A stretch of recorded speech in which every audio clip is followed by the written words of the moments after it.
Welcome to the Heartful Parent Podcast. I'm your host, Christy Keating. In this podcast, we talk about it all, our parenting, our partnering, and our professional lives, because they are all a part of us, and we were never meant to do this alone.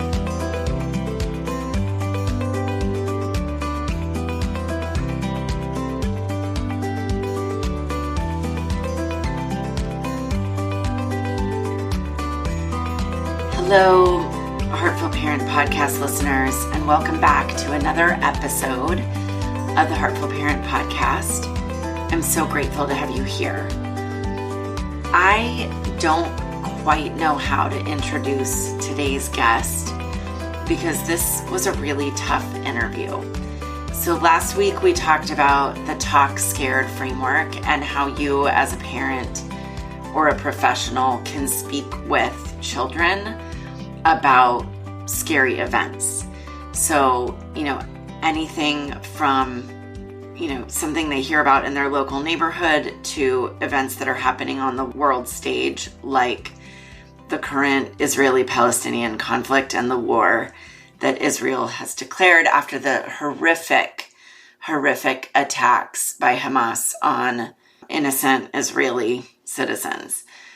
The whole thing is just horrifying. And I knew that parents needed some ways to talk to their kids, but I also felt very deeply that we all needed to hear from someone who is living through this and living in Israel. And I'm so grateful that I get to introduce you to my friend Lihi Netzer today. Lihi and I met back in 2018, 2019, when we both were living here in the Seattle area and we went through positive discipline certification together. So we both became certified positive discipline educators, and we just immediately gravitated towards one another and became friends through that experience. But Lihi was only living here in the Seattle area for a short time. She is born and raised in Israel and returned to Israel, and that is where she is living now. So I'll tell you a little bit more about her background and then about this conversation. So as I mentioned, she is certified by the Positive Discipline Association. She's also certified by the Alfred Adler Institute in Israel. And if you don't know this, Alfred Adler is sort of the founding father of positive discipline. And Adlerian psychology is really the philosophy and the psychology that underlies positive discipline. She's also certified by the Ministry of Education in Israel. She has a Master of Business Administration and a BA in Human Services, Sociology, and Anthropology. She is one smart cookie and an amazing human. As I said, she's born and raised in Israel. She's married. She is a mother of two wonderful kiddos, a 13-year-old and a 10-year-old. And she did live here near me in the Seattle area from 2018 to 2020, where she taught and worked with parents through the parent education program at North Seattle College. She also led parent groups, worked with couples and individuals, and gave presentations to small and large groups for PTSAs and other organizations, as well as schools and conferences. When she relocated to Israel back in 2020, she decided to focus on working with preteens and teens who were struggling with social and emotional challenges like social anxiety, which we know is rampant in that age group. Working with those young teenagers and their parents is really fulfilling to her, and she's been doing that for the last several years. Lihi and I have been in touch over the last year as things have politically gotten more challenging in Israel.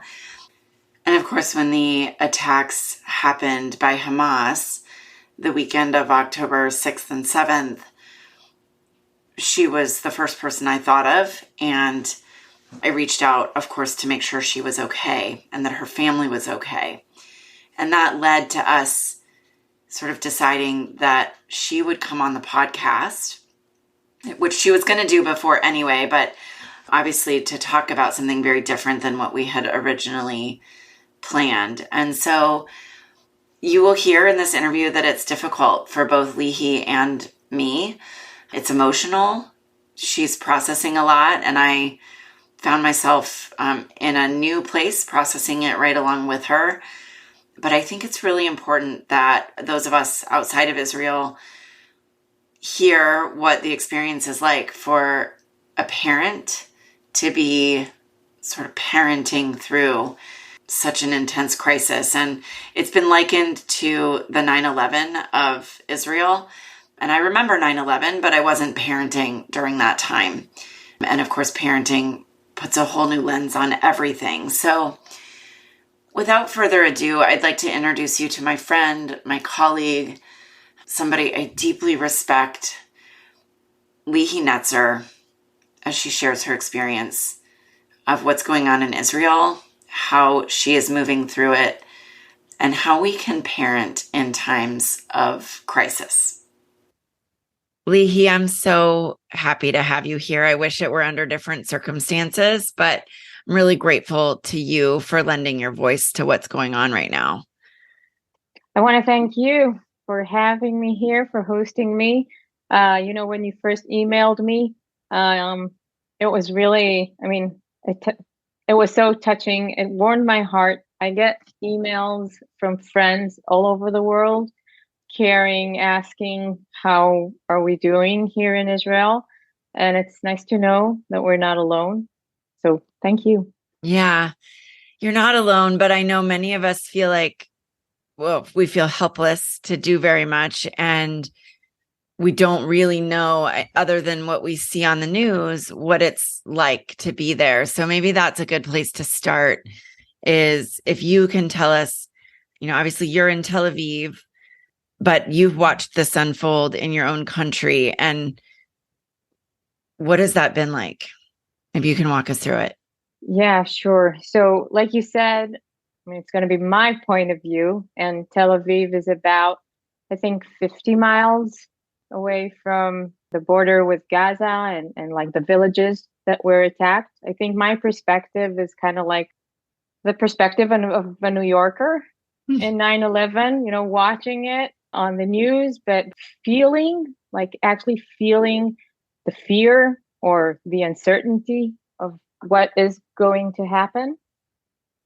So it all started on last Saturday. It was 6:30 in the morning. We woke up from a siren, like a rocket attack siren, and it was pretty surprising. Usually, when that happens, we kind of assume it's going to happen, and this time there were no indications for that. But we're well trained, so we woke up the kids. We went to the shelter. I think we even joked a bit about how peculiar it is and what happens. And then there was another siren. And then we got back home. And I think it was about an hour later that rumors had started that there are terrorists inside Israeli villages and there are shooting in the streets. And it was shocking. It was absolutely shocking. And then as time went by, like an hour, 2 hours, 3 hours, you get more and more information. You get videos published on social media confirming the rumors.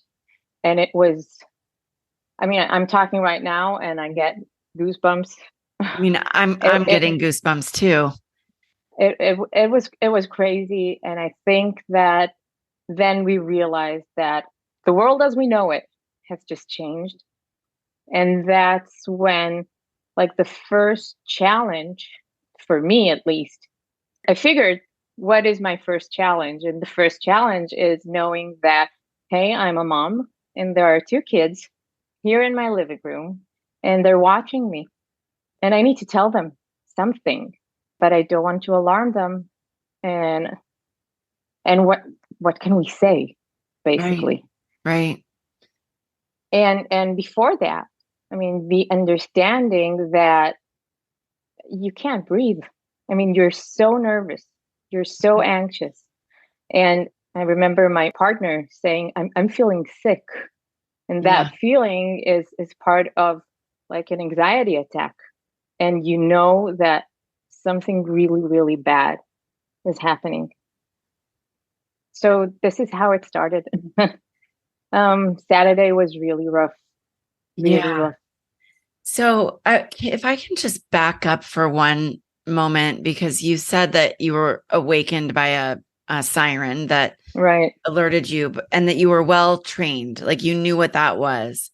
Yeah. So how often does that, prior to Saturday, Right. how often were you living with rocket attacks? That's something that you, as a kid, you're being trained again, like your kids are being trained at school for fire drills. We are being trained for rocket attacks. Until a few years ago, it wasn't something that was very often, at least not in Tel Aviv. Okay, Uh-huh. people in the south are suffering from that for the past 20 years for sure. They get rocket attacks from Gaza on, I assume, at least once a year, if not often. Uh-huh. But in Tel Aviv, that's something that happens every 2 years or maybe more. It depends on the situation. Yeah, usually it lasts like a few days and then Okay. everything calms down. But yeah, but this time it was different. Yeah, this time it was definitely different. So Yeah. you're watching this unfold on social media, and you and your partner feeling, I mean, I remember watching 9/11. I wasn't Yeah. parenting through that. I was Yeah. not a parent at the time that 9/11 happened. And I remember the anxiety and the fear and that sick to your stomach feeling. And Yeah. then you layer on top of that you've got two kids. So Right. you said that you were trying to figure out what to say to them. Right. What? How to act, what to Yeah. say. And again, keep in mind that we are used to rocket attacks. My kids know what it is. It's something that we don't take lightly, but it's okay. I mean, we feel pretty safe, at least Uh-huh. in Tel Aviv, when that happens. But now there are terrorists on the street, and that's a different kind of fear. And that's something that we're not used to at all. So we didn't know what to tell them. And by the rumors, we understood that the number of casualties is going to be different. It's going to be really, really high, Yeah. which turned out to be so true. That's now we know about 1,200 Israelis that were killed. And sadly, I think we're still counting the deaths. Yeah. So back to our living room that day on Saturday. So we gathered the kids and we told them that there has been an attack and that terrorists had entered cities. We did tell them that it is pretty far from our home and probably not going to happen in Tel Aviv, hopefully. So I think what was guiding us was to try and stay as calm as we can Hmm. and to give them as much facts as we can, but to be very practical. I mean, my son asked me, what should we do if someone would like to enter our home? Yeah. And that's a And your scary question. and your son is 13, right? My oldest is 13 years old, and my youngest is 10 years old.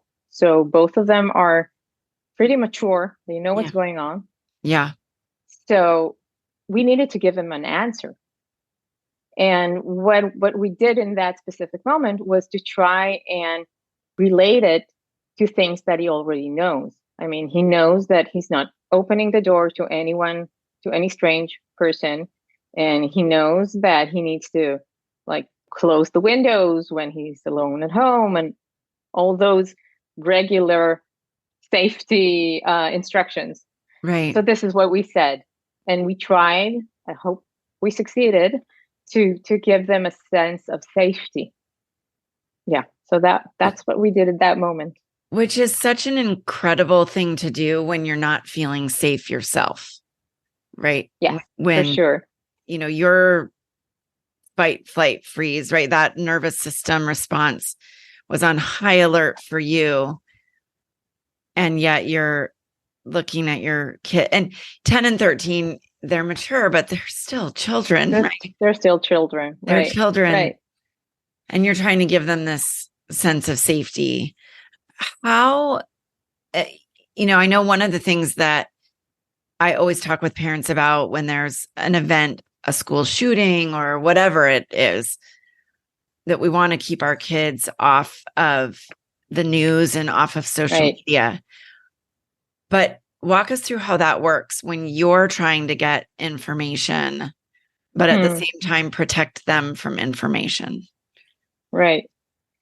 So because I knew I need to function, my first decision was to try and detach myself or limit the amount of news that I'm getting. Social media still is full with horrible videos. I mean, I'm sorry for describing, but the terrorists filmed what they did using the victims' social media accounts. People saw their relatives being captured, being killed. Oh, I'm sorry for no, it's important that we know this. yes. So if you wanted to see things, you could see almost everything. And I knew I can't let myself do that. Yeah. So like I made a pact with myself that TV is closed, radio is closed. I'm going to put my phone away. I'm going to look at it once an hour, and then I can get updated, because otherwise I won't be able to function. Yeah. That's it. And then we talked with our kids. Again, they're teenagers. They are on, I mean, my oldest for sure, my youngest is not on social media yet, but here in Israel, like WhatsApp groups are really, really popular, Uh-huh. and you get lots of information from those groups. So we didn't know what she's going to get from like her classmates or friends. So we talked about it. We talked about the fact that they might see or they might encounter like videos that they're not appropriate, that can harm them for Yeah. sure. I mean, Yeah. they can scar them. And that it needs to be like it's like mutual responsibility. We will try to protect them and they need to protect themselves. Yeah. I have to imagine that you're sort of ahead of the game when you're already acknowledging to them that you are also making those decisions, right? Right. It's not one of those do as I say, not as I do. Like you are also being really intentional about what you're allowing your own mind Right. to be exposed to and your own heart to be exposed to. It's really, I mean, at that point, it was really hard to do. Again, as you said, because you wanted to know what happened. I think that for me, I was just so scared that I couldn't take it, that I will break from the inside. And that's why I did it. But I know many people over here are, they feel guilty for not watching it enough, because it's kind of like when you feel guilty for surviving something, Yeah. because we didn't experience it, so we need to share the horror with those who survived it, or respect those who were killed. So sometimes they try and watch more and more of it, but it's not healthy for them. And Yeah. as we recover here, sorry, It's okay. as we recover from it as a nation, we need to be strong, and we need to find things that will keep us stronger. Oh, well, and it's okay for people to know the impact that this has, right? That because we hear awful things so regularly, it's so easy to sort of think, well, this is just another awful thing. But the reality is, as I understand it, that more Jewish people died in this incident than in a single incident in one day. Yeah. than Yeah. has happened since the Holocaust. Yeah. Yeah. It's the scale of it. It's something that we cannot grasp yet. It's a national trauma. We don't understand. I think we're still inside, the event is not over. No. That's one of the challenges that we're facing, by the way, as parents and people who live here, because we need to set like this new routine or try and find out how to live our lives now when we don't know for how long. Right. And when can we go back to our normal? Right. Your listeners can't see, but I'm like, normal is something new. The air quotes of, exactly. the new normal. I know you mentioned, I think before we hit record, that the kids have been doing remote learning since this happened.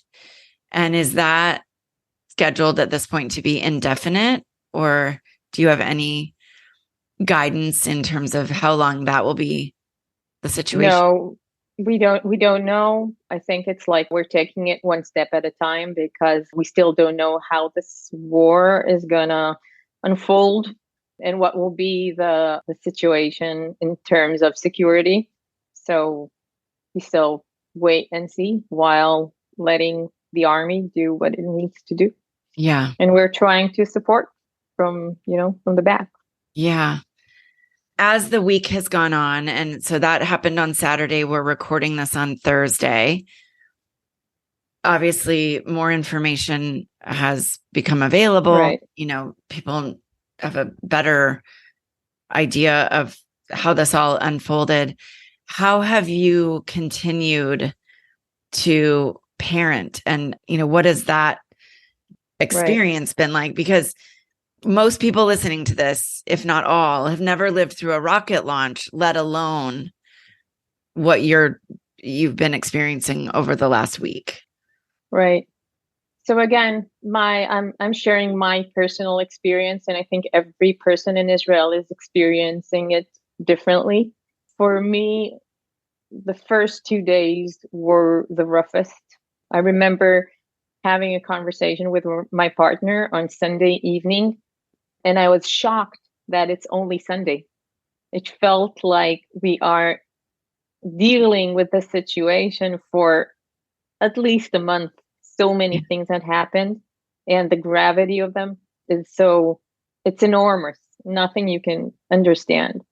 Yeah. But then I went back to work a bit, and that was really helpful.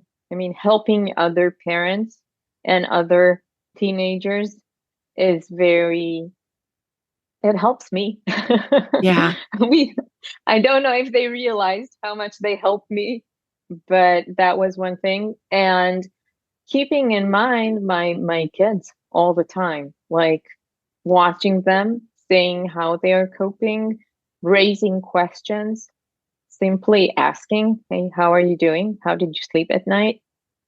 It requires extra attention, but because we're dealing with teenagers, it requires a delicate attention. Yes. I think every parent of a teenager can relate to that. For sure. Because you never quite know what you're going to get, right? Exactly. So it came to the point where now I feel like I'm, in the middle of the ocean where there's waves, and there's a wave of sadness, and then there's a wave of doing something, and then there's a wave of sadness again, and etc., etc. Yeah. But this is how it is, I guess. Yeah, I mean, I guess it is. And well, I have so many questions, and I know that so much of this is just even hard to articulate because if you haven't lived through it, it's difficult to understand, and we can empathize and try to understand, but it's but ask everything because I'd like people to hear about it. And if it can be helpful to anyone, then I'll be extremely Thank happy. you. As you talked about working with the other parents and teens and that was so helpful to you, the word that kept coming to my mind was connection, right? And Right. that's what we all need in times of crisis like this, which is sometimes difficult because teens aren't always great at connecting. As you've been working with other families, what have you seen? How have you talked with them about this, or how have they talked with you about their experience of moving through this new space? Right. I think that before talking was for them to, when they understood that this is like a safe space, that our conversation is a safe space and they could let themselves go. And mostly parents. I mean, they tried to be strong for their kids. They tried to hold on and like stay calm and stay happy and put ourselves like a mask of happiness for their kids, especially when we talk about parents for younger kids. And it was so hard for them. So I think the first few minutes of every session was like crying, letting all the feelings, letting them go, all Yeah. those feelings. And then they could acknowledge the difficulties, because some of the difficulties are pure fear. What is going to happen? And others are the fact that we are now back with our kids at home, kind of like COVID, and we don't know what is going to happen and when are they going to go back to school, and setting a new routine when you don't know when that routine will end, and that is like folded, if that's the right word, with huge huge sadness. Yes. um that was the most difficult thing, for at least for parents. For teenagers, it was, well, Israel is a small country, and almost everyone knows someone who is in the army right now, who was in the event, who knows someone who was killed. And for them, talking about it, acknowledging the fact that they're afraid that something will happen to someone that they know, and just admitting that they're scared. Yeah. Which is, As well. I think, a difficult emotion for everyone. Like that, admitting that you're scared is a really vulnerable thing to do. And teenagers are, I'm not sure I'm going to phrase this right. It's like they're incredibly vulnerable, but they're not very good at showing that vulnerability. So, how have you been helping them and your own kiddos process that and find that balance where they need the connection, they need the vulnerability, but it's hard? Right. Well, first of all, that's something that you need to keep in mind. I mean, I think one thing that we need to understand, at least for us here, for me, okay, is the sense that we are all traumatized in a way. Yeah. And it's really hard to take care of people when that's what you feel. You really want to take care of yourself.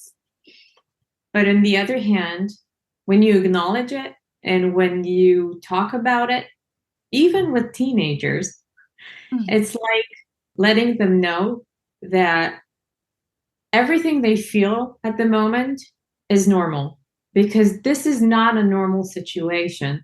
Right. And because of that, I mean, I was just speaking with one of them and he told me that he feels guilty that he's not feeling anything. Or another one told me that he feels guilty for not doing anything, for not volunteering, for not helping, for simply staying at home. And I know many people feel like that. But on the other hand, it's probably what they need to do at this moment. And once you acknowledge that, and once you help them understand that everyone feels the same, everyone feels it, then they allow the connection. Yeah. And then they can talk to you. At least that's my experience. And you would know, I mean, given that you're in this really unique space of having these connections with these families before this incident happened, you're living through this yourself. And what a powerful thing to do for them to normalize whatever it is that they're feeling, because there's nothing about this that is normal. Nothing. Yeah. Nothing. Lihi, what, as you are in Israel living through this with the uncertainty and the fear and just not knowing, obviously Israel has declared war, and that brings a lot of questions and a lot of fear and uncertainty for people wherever you are in the world when that happens. And I know this is your opinion and that everybody's experiencing this differently, but what is it that you most want people in the US or elsewhere in the world to know and understand about what's happening right now? Wow, that's a huge question. Yeah. I think I would like people to listen, hear the stories. Again, those little gestures of how are you doing and thinking about you. I mean, those messages and emails and texts that I personally received were so important. Not mentioning, in high political levels. I mean, your President Biden's speech yesterday was, wow, it was like a breath of air for everyone here. The understanding, again, that we are not alone. When you deal with trauma, the first thing you want to know is that you're not alone. It's either you have your family or your friends or someone is reaching out.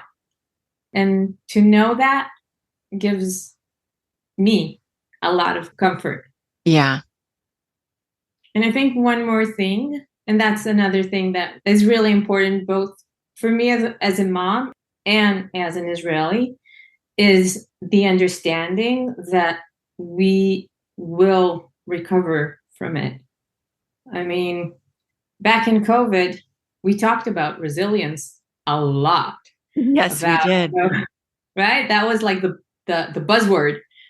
How can we recover from it? And how can we reinvent ourselves? And how can we fall and rise again? And right now, I feel like this is my main mission as a parent and as an educator.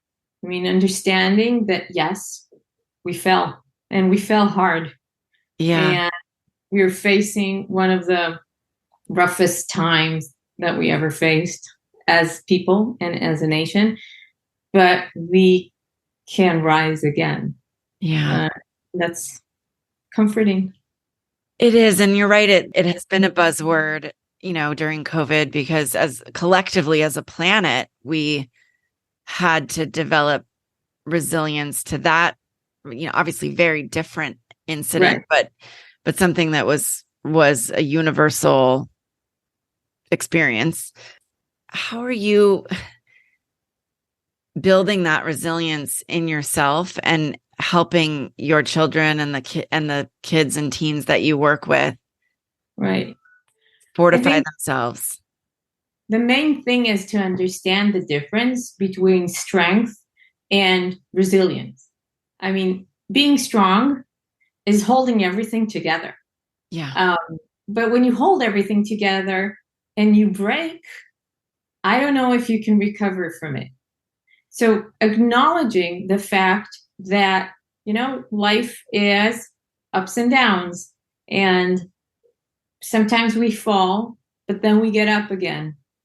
And when I talk to, especially teens, when I talk to them about it, they always want to be so perfect and look so good and be strong and popular. But no, that cannot happen. And you will fall and you will fail. Now, how can you recover? And then they understand that, hey, I did it a few times. Now, when we talk on a personal level, it's everyday stuff. It's like, I was late to school, or my friends made fun of me, or I don't know, I got a coffee stain on my blouse or whatever. Right, right. But when you acknowledge that you already did it, you already managed to pick yourself up, and you recognize your strength by doing that, then that's something that you can use in this difficult times. So this is what I do on, on a one-on-one level, but in here on a national level, you see lots of, there are fractures of lights in this darkness. People are volunteering, people are taking care of each other. People are proud to say that you're Israelis, and that brings a lot. I know that I sent you the Talk Scared framework that I use with parents, and that was I actually, love it, by the way. I love it. Thank you. Thank you. That was the focus of last week's podcast. And as you're talking, it reminds me of, the S is see the good, right? That there are people that are helping, and that can be that point of light that you're talking about. And amidst all of this, there are many points of light in Israel right now. There are, for sure. And Lihi, I know that you're one of them, because while you're parenting, you're also supporting these other families as they try to figure out how to navigate this. Thank you. Well, thank you. I think that idea that there's a difference between strength and resilience is a really powerful note to kind of end our conversation on. Yeah. But I also just want to express on behalf of myself, and I know the listeners of this podcast, you are not alone. Our hearts are with you. Our hearts are breaking with you. Thank you. I'm tearing with you now. You and I have known each other for a number of years now, and it's scary when you have a friend who is dealing with what you're dealing with. Yeah. And it is important that you know that you're not alone. And I'm so grateful to you for sharing your experience and your wisdom in this. And I hope that the people who are listening not only have a greater sense of what this has been like for the people of Israel, but also how they can use the things you've talked about in the challenges that come up in their own parenting. Lihi, thank you. So too. Thank you so much for being here.